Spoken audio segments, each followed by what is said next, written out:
إلهي عافمات تام هسيو إلهي وحن وقبرينا إيه الذي يكتغينا سمر إيمان إلهي نقوض السيو شركي ما أنت يسوقي ميدين مدحضة وارباهيتا مدح بناني يمد دولة دبا قرمتك قرن قد قرمتك قرن إيو وزير رضا يا سماشي قدودة كسوة الدولة ده وحكسوة بحي لح غضب وكلاء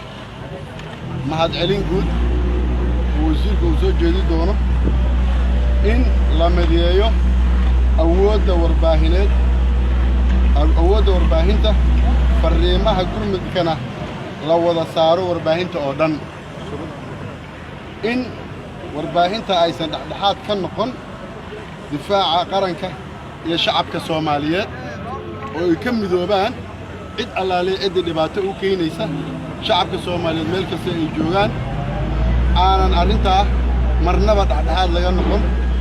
oo loo jeesto in ummadda shacabka Soomaaliyeed difaaco in warbaahinta gurmad dhaqaale ay ku bixiso iyo gurmad xoog iyo waqti bale oo aan ahayn kaliya inay wax baahisan mooyaan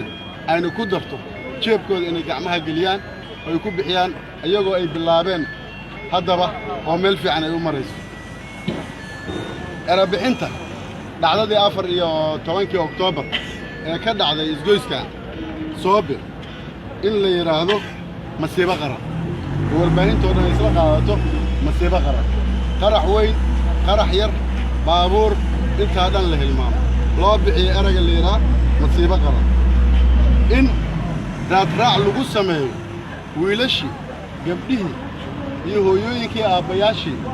meeshan ku dhintay ama ku dhaawacmay waxa ay ahaayeen guriyahoodii la tago oo aan la dhihin 300 dhimatay la yiraa waxa dhintay Ahmed Maxamed ahaa arday ka baxay jaamacadda بنادر سيما جامعة وكبحي ديارنا ماستر ديجري أما دكتور دحى كبحي أما دكتور كبحي إيو حسن أو أها قارق عن له بيها كو إيديني إزدويس كصوبة إلا عديو قفل بق وخصوص هاي المنطقة عن الوكوري واحد عاي كره واحد انتاس ما أهديتي وإنا نقارنه ذاتك فكتم كاها يفاميلي يدي inaan cadeyno inaan shaqeynayno oo laga sameeyo barnaamijyo kii geystay guba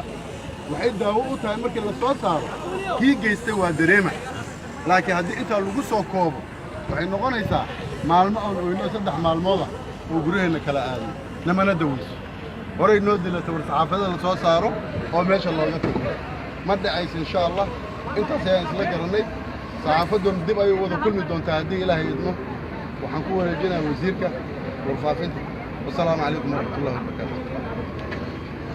horeen waxaan kulankeennii maanta warbaahinta aan wada yeelanay runtii waxaan isla go'aansanay inaan imaano xarunta ama goobta uu falku ka dhacay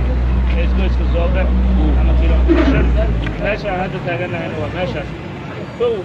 warbaahinta oo dhan meel walba joogto waxaan uga mahadcelinaynaa doorkooda saliimka ah oo ay ka qaateen gurmadka iyo sidii loo gargaari lahaa dadka waxyeelada soo qaatay labo sida aad maqlayseen warbaahinta waxa la isla gartay in la mideeyo aragtiyada iyo fariimaha laga wada qayb qaato ugu dambeyntii guddiga lacag ururinta ee gurmadka oo bulshada rayidka ahna waxaan rabnaa warbaahinta meel kastay joogto inay la shaqayso si bulshada ay qof walba waxa uu wada u soo gaarsiiyo sidoo kale wasiirku waxaa nala joogay maanta arrimaha diinta iyo waqaafta